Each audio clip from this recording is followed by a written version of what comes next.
A huge thing I had to do was I looked at my relationship with him. That was a big spotlight I put on myself of like, well, I'm with him all the time. He's with me all the time. We do things together, this and that. What do you mean I don't have a good relationship with my son? Of course I do. And then I really started to examine it and I'm like, wow, I guess I'm just like dictating to him all the time. I don't know if I'm even showing respect to him necessarily. You got to make sure you give your child respect. I had to look at that and be like, boy, I can't say for sure I am really giving him what he needs. Why is he going to respect me if I don't respect him? And I'm not showing that.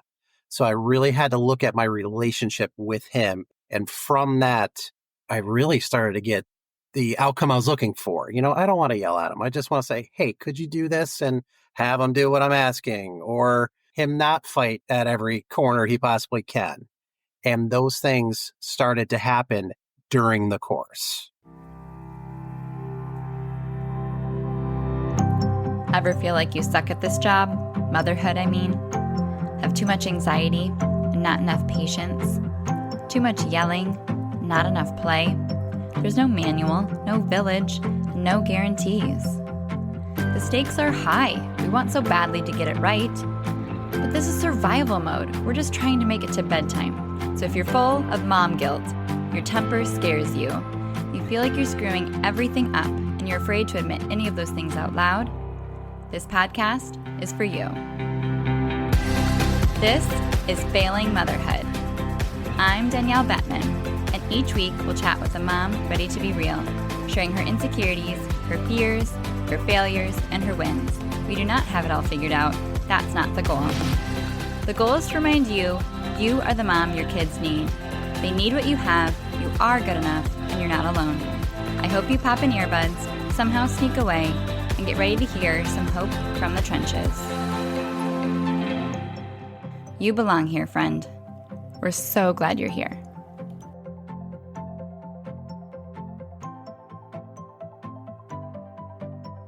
Hey, it's Danielle.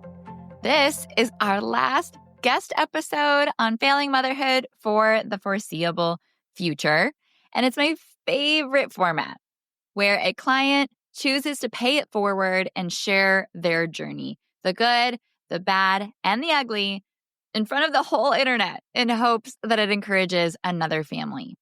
That is such a scary thing to do. Let's not blow over that part. This is huge, and I am always so honored and grateful that they're willing to do this. We are so grateful, right?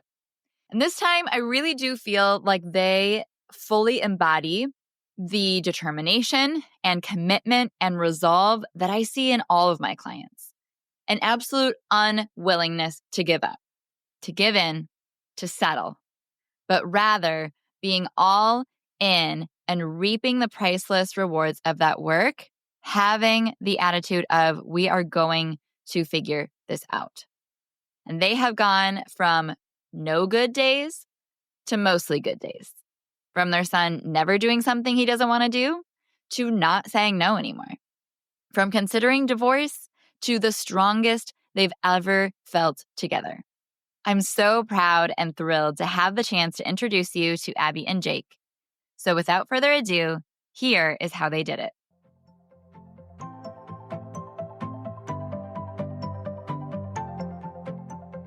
Welcome to Failing Motherhood.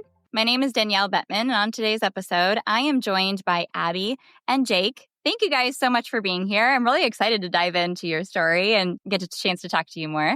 Thanks for having us. Of course. So go ahead and just do a quick intro. Who are you? Who's in your family? So we are Abbey and Jake. We have a 7-year-old son, 7.5.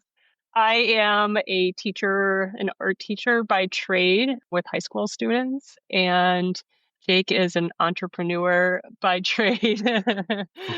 We were married for 7 years before we had Parker. I am a very involved aunt and have been around, I was teaching for 12 years before we had him. So I always thought that, this is going to be easy. And here we are. Yes. I've heard that a lot, and that is my story as well. Coming from an education background, you have so much more reason to put higher expectations on yourself because you should know what to do if you do for other people's kids. So tell me a little bit more about your kiddo. What's he like? What have things been like over the last few years? I know, big question. He was, even from just a baby, he was, that quote unquote tough kid, colicky or whatever you want to call it. We kept getting he'll grow out of it, or it's just a phase. And it just kept kind of not going away, or just evolving into the next eyebrow raise of what's going on here. And probably about 3 years ago, it was really like, okay, I think we have a problem. And we just tried to then, struggle through finding, well, maybe our kid's not like everybody, other kids, or what's going on, is there, all the things go through your head. Mhm. Is it us? Is it him? Is there an underlying issue? And, Abby definitely spearheaded the digging endlessly at night, looking for information. And we've had different professional help, and nothing really stuck is where we were at. Yeah. I remember when the first phone call we had to come home from preschool, like, your son is just, what's going on? And we're like, if I knew, I would have already fixed it. And then I said that to his kindergarten teacher. And then I said it to his first grade teacher. All veteran teachers too. They're not like first year teachers. So tell me about first grade was last year, right? Yes, he's in second now. Tell me about first grade. So he he would hide under the table. He would do anything and everything. He figured out how to get out of all work, all avoidance issues. He had his teacher running circles, like, She'd give us daily reports, like text reports of like, she was doing the best she could with what she was working with, but apparently uh she never dealt with a Parker. So she was doing the best she could, but it was pretty tough. he had a one-on-one aide. Yeah. This is also with his aide doing this too. On top of academically, medically, he was out of school almost once a week. 36 days in kindergarten. Oh, wow. We had him brought in and tested, and they thought he had this rare blood disease that he would get these phantom temperatures. So we had him tested for that. Thank God he doesn't, or didn't at the time, but we're still like, okay, what is it? So that's where we came from last year. And my favorite thing was, I don't know how many people said this to me, but they're like, you're good parents. You'll figure it out. What does that even mean? I don't feel like it. Yeah. They're like, you'll figure it out. It was pretty hopeless. Yeah. Now, when we met this fall, you had said things have improved since last school year. I think you changed some of the school environment. There was a less of a ratio in the classroom, things like that. But it hasn't improved enough at home. Tell me kind of where you were at and what you had tried prior to finding me. Well, I read a bunch of books. I did the doom scrolling thing where it's like all these different techniques. And I think you've said it before, where I would try to implement them and Jake would be like, what are you doing this week? And then, he was being told by different people, you should be doing this and you should be doing that. And then he would do it. And I'm like, what are you doing? We both kind of grew up similarly, where our parents were very like, it's our way or the highway. And I'm absolutely the strong-willed one. Absolutely, I am. You tell me to do something and I will do anything and everything exactly the opposite because I'm going to do it my way. The apple doesn't fall far from the tree. This is true. No, he got it from me. Yep. Jake tells me to get up out of bed, and you know what? I won't be up for another 20 minutes now. Like, it doesn't matter who says it to me. Like, if somebody tells me to do something and it's an order, nah.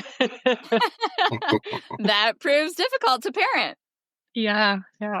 I get where our son is coming from, Anything else you wanted to add, Jake, to kind of how things were in the before? Oh my God. I mean, if Jerry Springer met us, we would have been doing pretty good a couple nights. it was not just occasionally, it was on a regular. We had blowouts. I knew there was a serious problem. What really got me was we're screaming at each other. Here is my, 4 or 5 year old, probably 5 years old. We're now yelling at each other. And he is got his fist clenched, reared back. Like, if this kid was any bigger, we'd be in a fist fight. I said, okay, this is a major problem. This is not good because guess what? In another 10 years, he will be. So I really did a reality check of like, what I'm doing is not working. I grew up with the, 80s kid and the very close knit family. I mean, both parents, they're still alive today and, married for, oh my God, almost 50 years. And it's just like that real close knit family built on respect. When I went into this, I'm like, you know what? Disciplining my child and teaching him respect is not going to be an issue. I'm not worried about it whatsoever. And then that was just thrown out the window after year 4 or 5. But right around that point is what I really remember saying, okay, I need help as a father. What do I do? And the struggle ensued from that point on for a couple of years later. Nights were, I was becoming that classic guy who didn't want to come home from work. It was easier at work than going home. So you had a bad day there, it's going to be worse when you get there. And that's just, I knew that wasn't right, but I didn't know what to do. I felt really, really lost and powerless as a father. Which is understandable when you have that much conflict and that much kind of helplessness, creating that desperation because you care. Absolutely. Yeah. You care, but don't know what to do and know what you're doing is wrong. It's a tough situation to be in,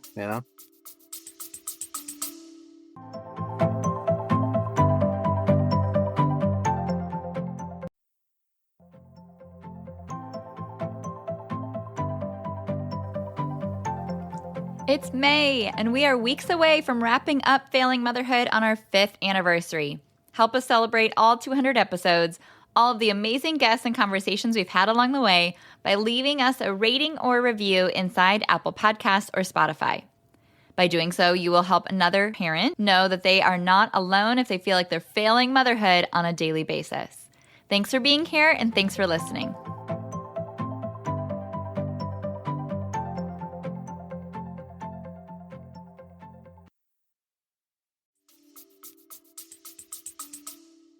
Were you getting a whole gamut of unsolicited advice or even solicited advice that just conflicted each other? Oh yeah. Yeah, completely. I mean, not to ever say what I got was bad advice, but it absolutely does not work for my child. It may have worked for yours, but it actually, some of it hurt what I employed. And again, it worked for them, absolutely not for our situation.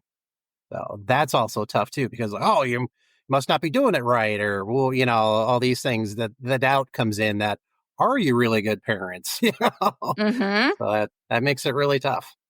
Absolutely. Because of course, you're going to have moments that you're not proud of, that, you end up regretting and that don't feel intentional or mindful. And so, yeah, that guilt's going to eat away at you. And what conclusion are you supposed to come to if everybody else seems to figure it out and you can't? Yeah, we were alone. Right. We must suck. Yeah. Yeah. When it comes to real life relationships, there wasn't anyone that you really felt like that could understand. Would you say? Absolutely not. We didn't find one. We still have, I mean, with you we have, but nobody that we know personally around here has a kid like this. Nope. I would explain things and they didn't get it or it didn't sink in. No one could relate that I have ever met in person. That's so isolating. Yes. And that's another thing that we really felt was that we were isolated. And then to boot that, Abby brought up that the two of us weren't even aligned in what we're doing together because Right. she's reading books and trying to do something else. And I know something else needs to be done, but I don't know what to do. So what do? You just revert back to what you know and what worked for dad. So it's going to stick. It's going to stick. Well, so then we end up, internal conflict of I'm undermining her, she's undermining me and our techniques of when we're trying to do something with Parker. And it's a recipe for disaster. That's going to affect your relationship. Yeah. My mama bear would come out and just, it would be like, you can't do that. Yeah. So much disconnection coming from a place of you both just caring. Our relationship absolutely suffered. Yeah. Yeah. So what led you to find me? I was trying to come up with when somebody said to me that they were listening to podcasts, and I'm like, that is something I've never actually done. And I have a lot of time on my hands. Like I can read and read and read and doom scroll and do all those things. But at one point, somebody said, "Hey, like I've been listening to this podcast." Actually, I think it was my running friend. Yeah, I was listening to this or that or the other thing. And I'm like, oh, that is one way to research I have not done yet. So I picked up my phone and I looked through Apple Podcast and I started scrolling around in there and I was looking, for like parenting podcasters and I found another one first and I like sent the link to Jake and he's like, "Oh, no about this lady." And she's just kind of annoying, I think is what you Oh, said. yeah, I forgot about that. Yeah, I was turned off. But it was something like not We won't name.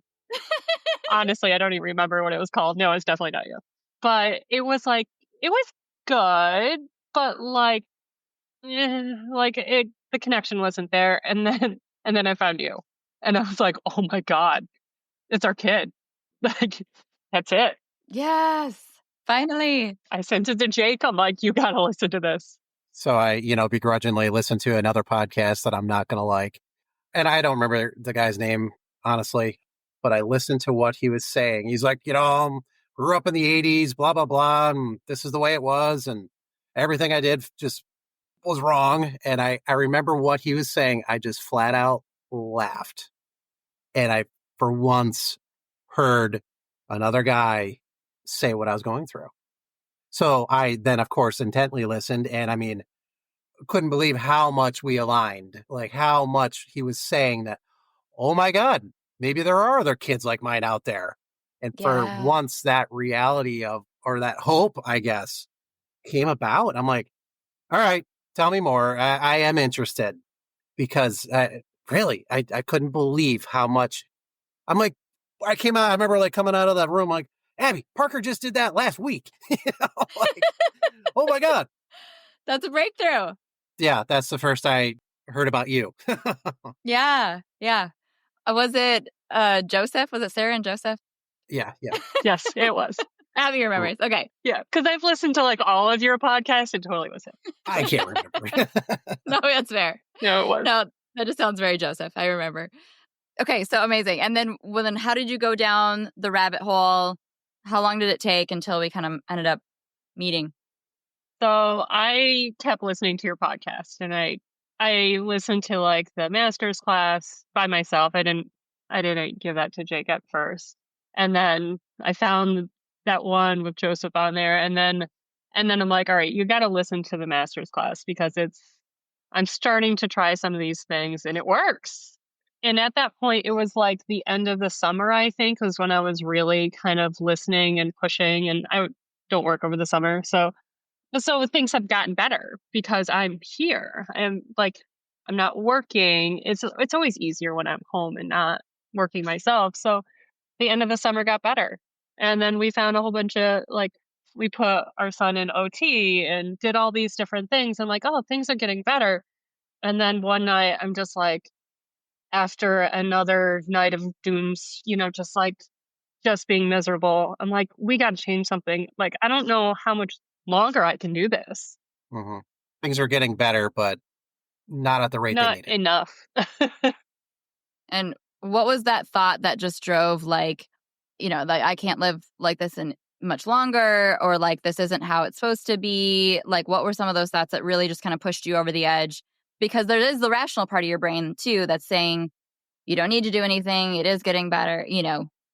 I think it was needing to go back to school and the stress of going back to school because he was going to go back. We had already had years of horrible, like just tough days, tough nights, the whole 9 yards. So we're going back to school. I could feel his anxiety going up and up and up with the thought of going back to school. And then it felt like home life was getting worse again. And it was just like one tantrum after another. And it was just chaotic and hopeless. Like I had no hope. Like I remember saying, I'm miserable. I have nothing fun to look forward to. And if I don't, he doesn't either, which none of us did. I don't want to overplay that things were getting better. I mean, No, things were not getting that much better. over the summer, things are better when Abby's on summer break with him. But yeah, see, well, once school hits is really it just goes downhill. So maybe we were in a little bit of afterglow of the summer or whatnot. But then once that comes, it's right back to it. So we were making some progress, but just not at all what we needed to be doing. And I mean, I remember having conversations with Abby and saying, is it us? Should we consider divorce? Is this something, is it our relationship? Would we be better off on our own doing this? I love you. I like you, but is it us doing this? So like we had those conversations. That's where we were at. So I mean, you're problem solving from every angle possible. yeah. So that, we were pretty desperate and hopeless. So how did you end up coming across my desk? And then how did you kind of evaluate whether or not this was the right fit? Well, I said, I don't know what else to do. I think that we need to commit to this because it's the one thing that looks like it's going to fit, feels like it fits, feels like it connects with us in every way that I've ever seen. And I don't know what else to do. And I think I said this to Jake. I'm like, I need you to do it with me. I can't do this by myself. Me doing things and like trying to tell you about them just doesn't work. So we need to do this together. And if it's not together, we're not going to make it. Absolutely. So do you have any other hesitations? I mean, like cost, things like that. Well, sure. I mean, it's not the cheapest thing ever. Right. It's not. I mean, we're comfortable. We're not rich, but the price was okay. You're gonna feel it. I hope it's worth it. So sure, of course, that's a consideration. On top of that, we're gonna get into it, and I'm gonna be like, oh my god, what is this crap? And then we don't align. Abby wants to keep doing it, and I'm like, I'm done. So that's real. Those were also hesitations I had. Sure. No, that completely is warranted. And it was kind of scary because you're like, all right, how much is this going to cost us? And if it doesn't work, that's really scary. And now I'm going to feel like an idiot because then I spent a lot of money on something that just was a waste. But I mean, we've been round and round we've brought him to a psychologist. We've spent hundreds and maybe thousands of dollars on OT. We've done a lot of things before this. I mean, medically wise, and just everybody just kind of looked at us like, that's no answers. Yeah. Yeah. I mean, it didn't take too much more convincing for me. Like once I heard that one podcast, Abby, gave me some other highlights.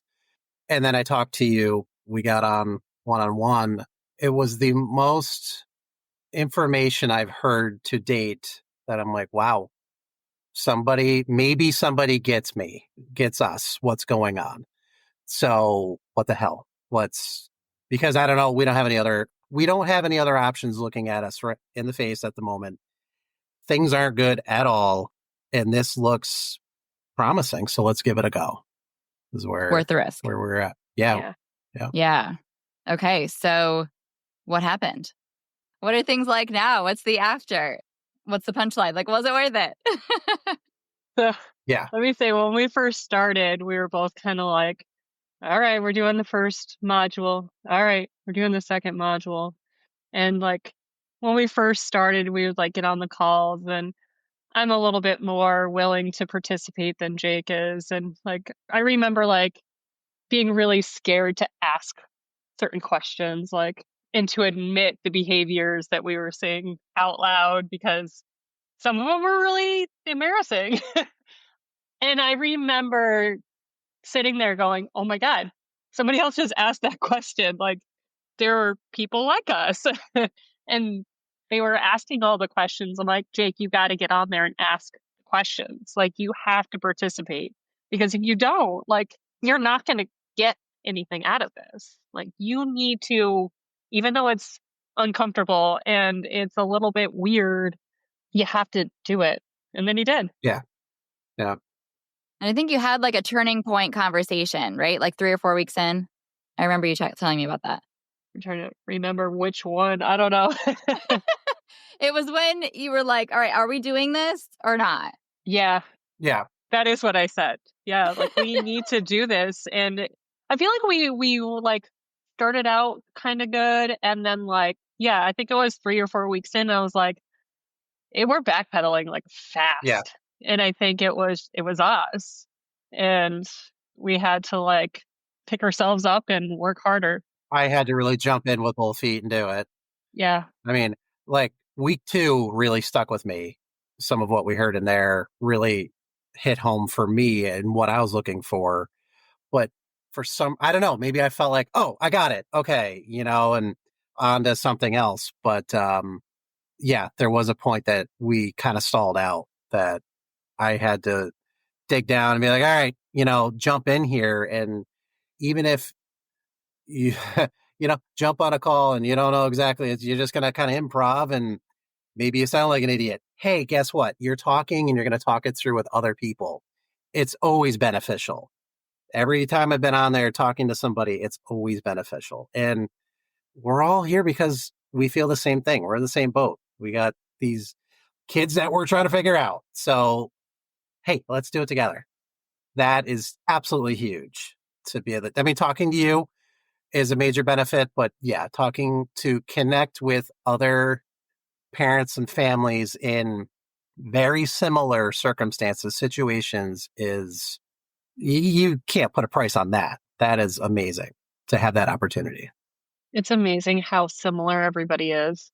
Mm-hmm. Isn't it? Even with the committed calls that I've been on, I'm like, a couple of those people, I'm like, that is so my kid. That is really crazy. Like, it's not, oh, here's the section that deals with my kid, tune out the rest. Oh my God, most of it, the vast majority of the content is directly about my kid, because it's this niche child, the way they're wired. They like, yep, you nailed it on the head. Like, that's the way they're wired right here. Those strong-willed kids. And everybody's pretty much in the same situation.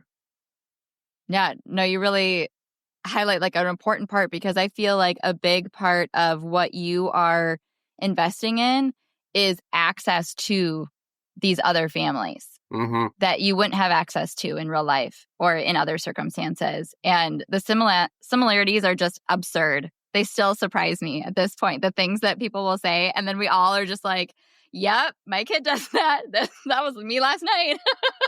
Yeah, It's so validating. that absolutely is. I don't know how many times I put in the chat or I said it, like, that's my question too. I didn't know it was my question, but it's my question now. Since you said it, yes. Yeah. Yeah, you're not going to know that coming in, but then you're going to take so much away that you weren't expecting just by showing up. Absolutely.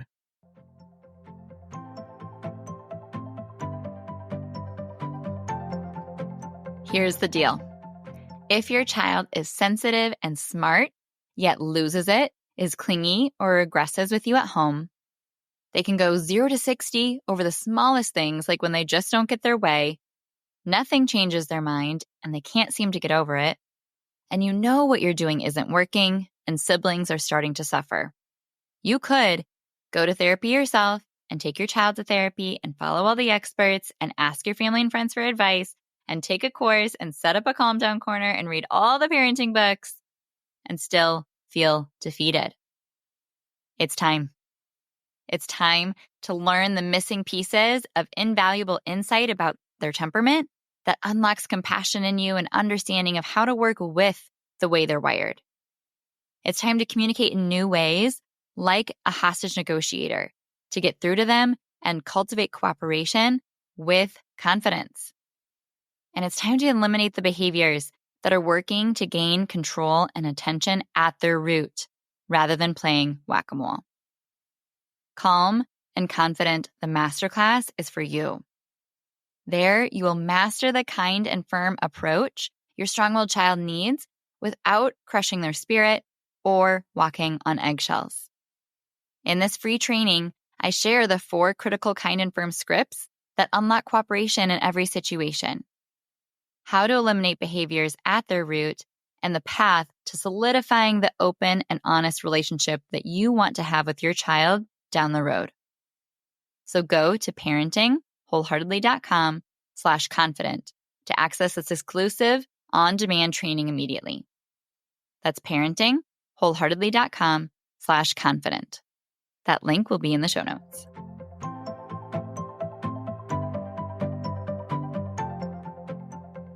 So once you were like all in, saying like, we're both going to make the most of this and ask every question and, show up as much as we can, what started to change? He stopped saying no. He would just tell us no. All right, Parker, get up.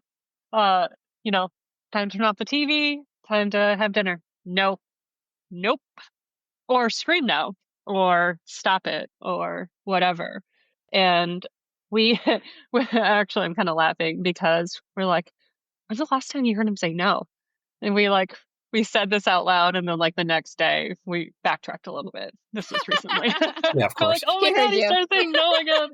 So for me, was gaining some tools to finally not just scream at him or, getting those confrontations with him. I was able to get through to him in different ways.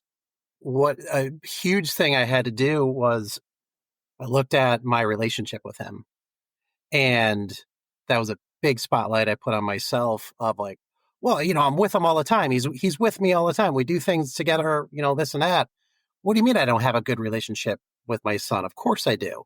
And then I really started to examine it, and I'm like, wow, I guess I'm just like dictating to him all the time. And I don't know if I'm even showing respect to him necessarily, where a lot of people stop and think about it. You got to make sure you give your child respect. And I had to look at that and be like, boy, I can't say for sure I am really giving him what he needs. Why is he going to respect me if I don't respect him? And I'm not showing that. So I really had to look at my relationship with him, and I really worked on that myself. And from that, I really started to get the outcome I was looking for. I don't want to yell at him. I just want to say, hey, could you do this? And have him do what I'm asking, or him not fight at every corner he possibly can. And those things started to happen during the course. I mean, it was once we really got into it and started to apply it, those things started to change big time.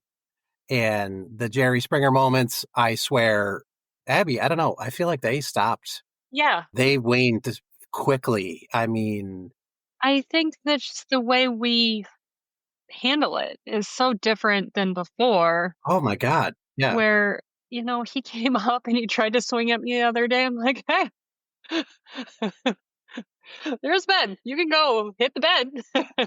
I'll go do it with you.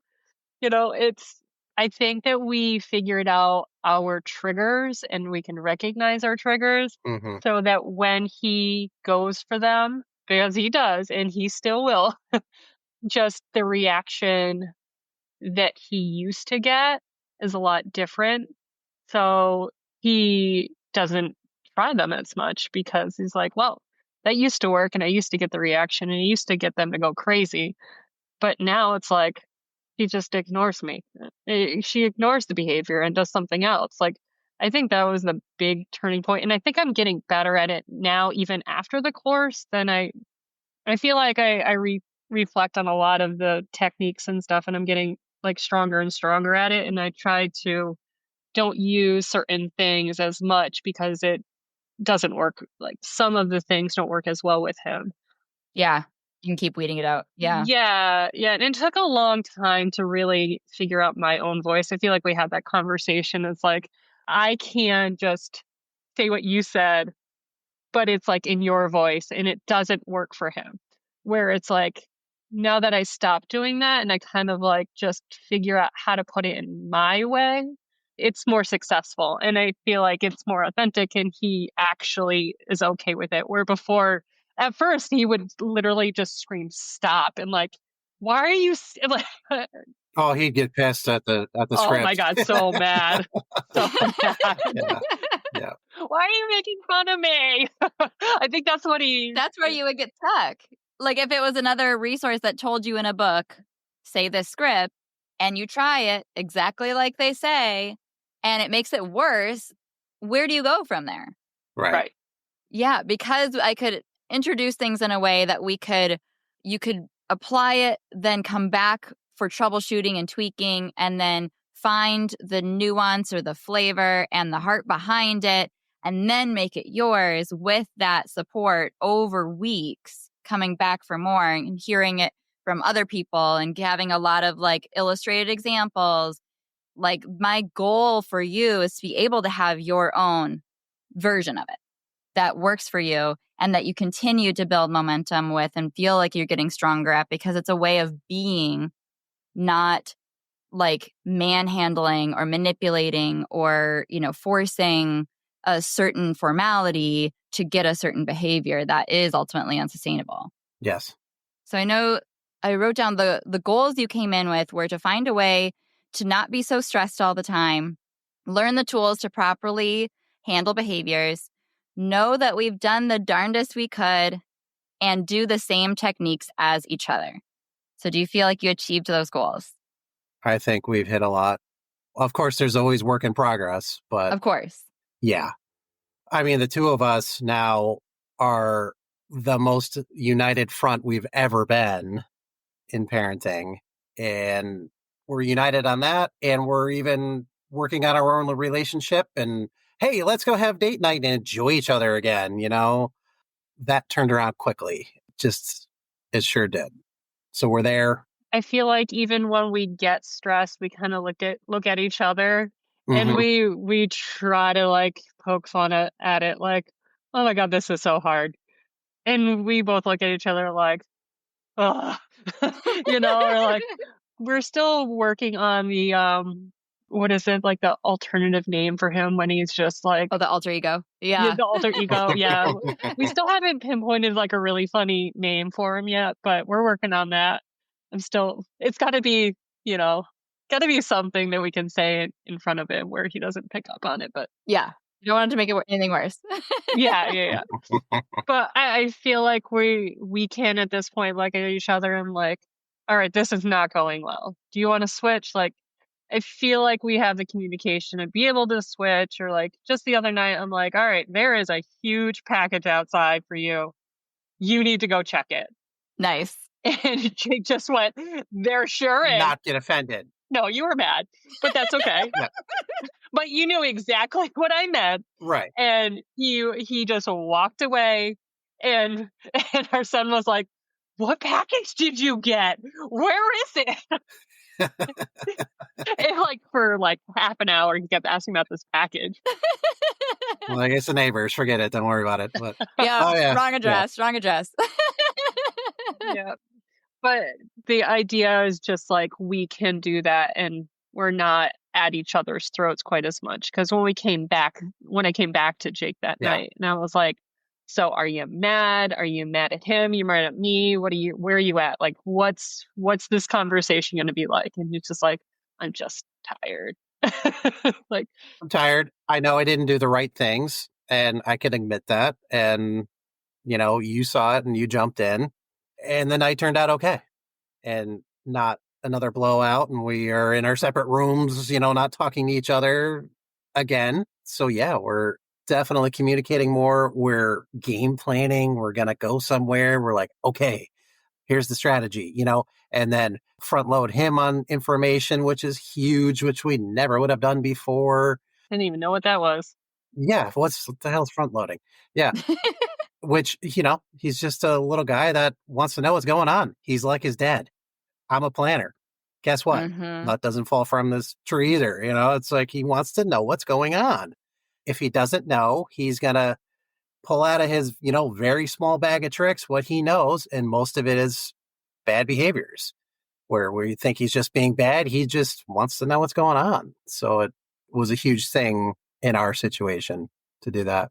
I think a lot of times he would say, like, he would kind of look at us in all seriousness and be like, "Do you not like me? Do you not, why do you talk?" One time he said, "Why do you talk to the dog nicer than me?" And it's Oh, like heartbreaking. Yeah. Yeah. So it's like I have written down here just kind of the affirmations, I think, was a big thing for us. Like, I'm so glad that you're my kid. I missed you while you were gone. I had such a great time doing this with you today. And I think that has gone a long way too. It's just like he knows that he's important to us, where I feel like before he just felt like kind of passed around and dealt with and like it's something that we needed to do. Where now I feel like he feels like he's a part of the family and it's happy instead of just tolerated. Yeah. tolerated. Yeah, Yeah, that's the word. absolutely. Yep. I mean, we spend time together now, and I genuinely want to spend time with him, and I feel like I'm getting that back from him now, which is just huge. And Yeah. That's what now we all it's want. right. That's it. Just something Yeah. simple, And now even I can kind of, he does something, he's acting up like, hey, you know, why are you doing that? And it's enough where that relationship is now important to him to where it's like, no, we don't do that. Throw tools in the shop. Like, no, we don't do that. And it's enough for him to be like, oh, well, I want to be one of the guys. I want to be in the shop and I want to be with you. So I won't. And does it work every time? No. But does it work often now? Yeah, which it never did before. That would just be a screaming match. Now I have a relationship built with him where he wants to keep it, is what I feel. It's mutual that we both want to work, be there. And it's huge. It That's really so is. huge. Yeah. And I remember I wrote down too when we met with for our one-on-one call about 2/3 of the way through the program. And I kind of asked, as an audit, like, how are things going? What's working? What's not? One of the things you mentioned was you feel like his self-esteem is improving. Yeah. He has friends. And when I say that, up until this year, Parker, do you have friends at school? No. My cousins, Everybody hates me. everybody hates me at school. That was that if you want to get your heart tore out, hear that from your kid. Yeah. Yeah. I At mean, the end of last school year, he was telling the staff that he was going to kill himself. yeah. Uh, And we started getting calls home about that. Yeah. Whether he knew the full capacity, what that meant is debatable, but still, right. we don't want to go hearing that. And it's No. not a good path. Then at 6 years old. Right. So contrast that with the trip he had with cousins a month ago. So yeah, the end of the course there when we went on vacation together, we did great. I mean, he didn't have any meltdowns while we were gone for that week, and we were like in the same house as four cousins, so he did great. Which before has been uh, pretty painful at points. To So, say the least. yeah, Yeah, to say the least. That's remarkable. Did we have our moments? Yeah. Did we get through them quick? Like, inconfidently, like that's the other we knew part. exactly what we were gonna do. When there is, anything that happens now, conflict or a blow up or whatever, the resolution is so much faster and it's not escalated nearly like it used to be. It's just boom, done. All right, we're moving on. Everybody, Wow. him included, which is awesome. That's wild. So the parents you were back at the beginning of the school year would not believe some of the things that you're saying now. No, I wouldn't think I would be here doing this. Oh. So, So for the skeptic listening, that was where you were, that has done all the things and may have just as much, volatility at school as your family was experiencing or may not. Either way, they're not thrilled with where they are. They really feel alone. They feel like they've gone through the rest of the gamut of resources that are available and nothing is in their area. to even look into. They're feeling pretty down and hopeless about their experience of parenting, and it's not at all what they expected. What would you tell them? What do they need to hear? If what we are saying in your other podcasts that you're putting out, if what you're hearing hits home like it did, what I'm saying it did for me, do it. If this is your kid, if you feel like maybe I really do have a strong-willed kid, yeah, do it. This is by far the single resource that we've had or used and gone through that has made a huge impact for us. Absolutely huge. Hands down. And what would you say set it apart? Like, I know we mentioned the community being a big part of it and the access to the other parents that you didn't have access to before and how validating that was. Is there anything else about the content, the format, the timing, anything like that that really made it what you needed? I would say I really, really enjoyed the live call replays. I listen to them all the time, like while I was in the shower, and it's, like a free moment that I could just sit and listen to other people's questions and, even old, recordings and stuff. I actually kind of miss that now that we're in the committed one because it's like if I was just like, oh, I need to figure out what to do in this situation or whatever. And sometimes it would come up, even if it wasn't like the current group that we were in. I heard so many different ways of saying things and looking at things that was really useful. And it just kind of like made me feel like, even when we weren't on live calls, that I was still kind of like immersed in the content. And for me, just like listening and re-listening helps. It was easier to like in the moment than go, oh, I've heard this. I know what to do here. Or something like that. So I really liked the live recalls myself. That's great.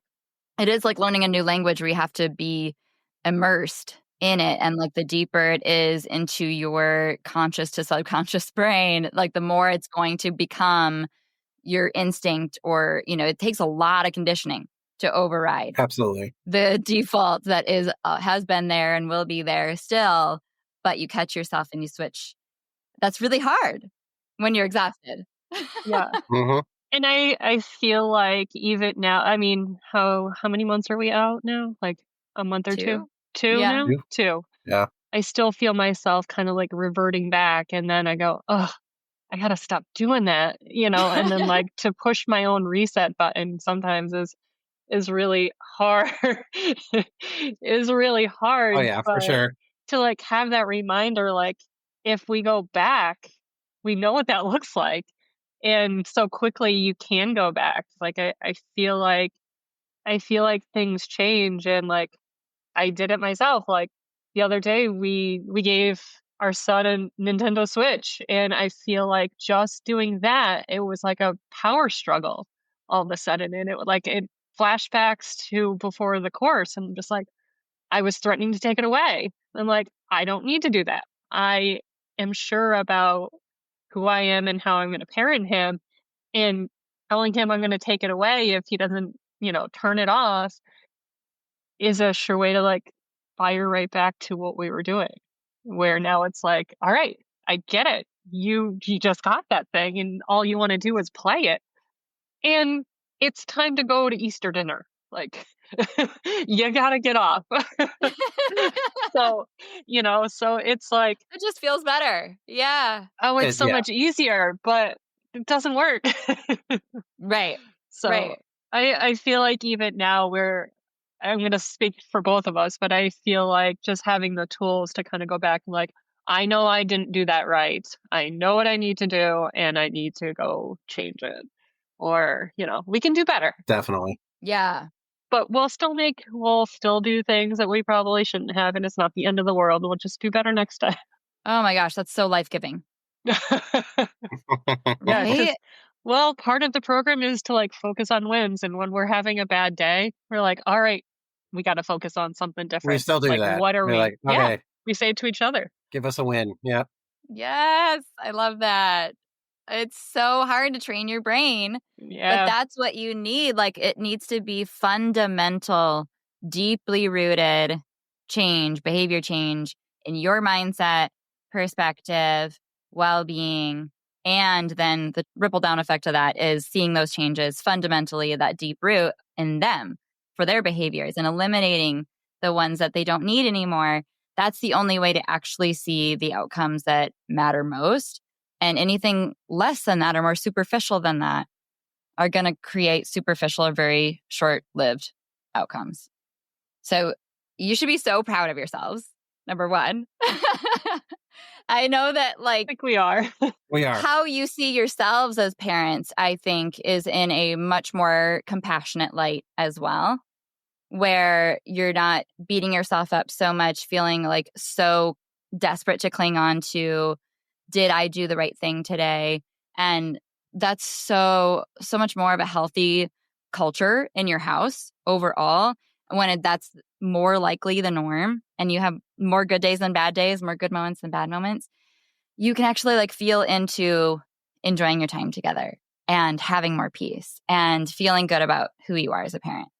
Yeah. That's what we want. And Yeah. feeling good about just, I'm going to do this with him. And I don't have to worry about the tantrum that's going to result at the end or in the middle or whatever, or like me losing my mind in the middle, like me myself, and like being dysregulated just because something didn't go the way I wanted it or the way I thought it was going to. Like, Yes. and that self-regulation for me at least is really huge. Like, I reflected a lot on myself. Like, I need to be able to control myself, because if I can't control myself, how can I expect my son to do it?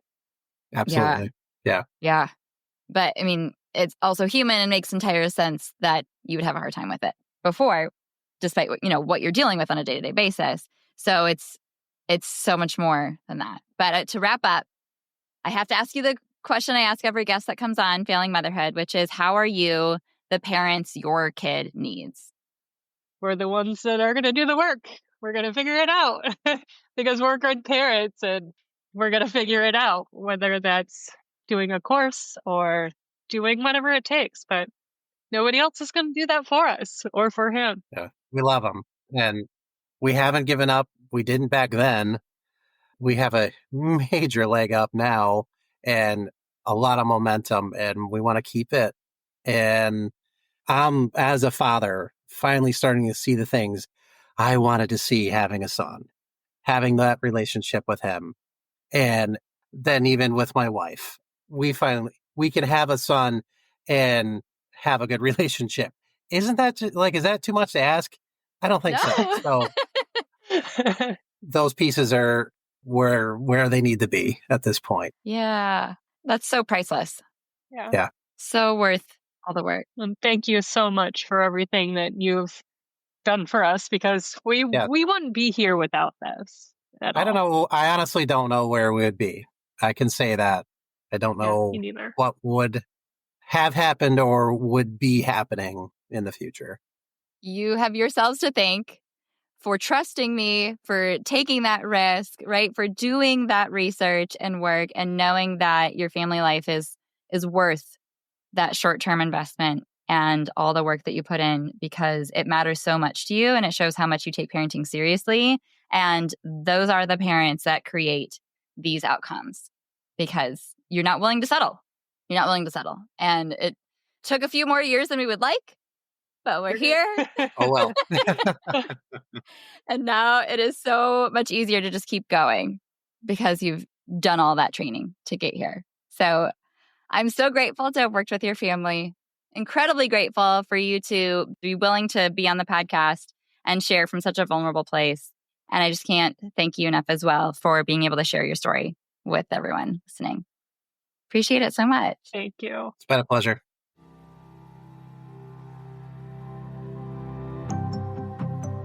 Thank you so much for tuning into this episode of Failing Motherhood. Your kids are so lucky to have you. If you loved this episode, take a screenshot right now and share it in your Instagram stories and tag me. If you're loving the podcast, be sure that you've subscribed and leave a review so we can help more moms know that they are not alone if they feel like they're failing motherhood on a daily basis. And if you're ready to transform your relationship with your strong-willed child and invest in the support you need to make it happen, schedule your free consultation using the link in the show notes. I can't wait to meet you. Thanks for coming on this journey with me. I believe in you, and I'm cheering you on.